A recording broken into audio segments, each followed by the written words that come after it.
a conversation happening around the fact that COVID has taken the women's movement back decades.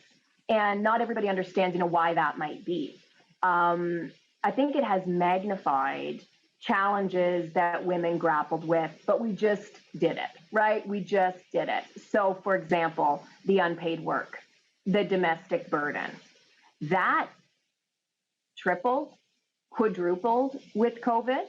When you think about children being home, think about no access to schools or daycare, the added stress of working from home, plus making sure that everybody's taking care of at home, plus making sure the house, which was now being lived in by everybody throughout the day, that the house wasn't falling down, taking care of maybe parents who you weren't sure, did they need groceries because they couldn't get to the store? I mean, on and on and on it went.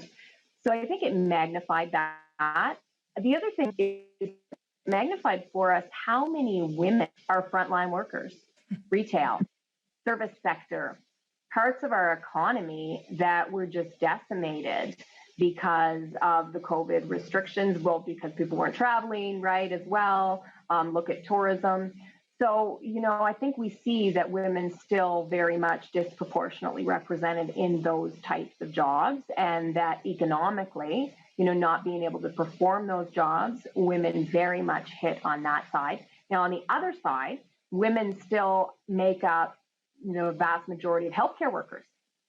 And so I think they were taxed, we all know, right? Those frontline workers working extremely long hours and keeping the rest of us, feeling safe. And so, a lot of these complications, look at domestic violence, reports right across the country of the shelters not being able to take all of the calls, all of the women and children who were fleeing their abusers because they couldn't get away from their abusers, and stress levels and mental health issues were higher than normal.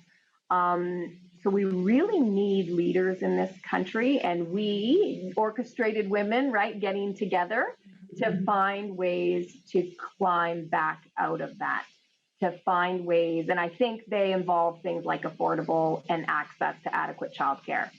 I think it involves women at the policy table, so more women getting elected, right? More women in leadership positions. But we need a plan around that. There's been some talk and there's been some suggestions from good think tanks and good policy-oriented bodies. But I think we're going to need women to really roll up their sleeves and make plans.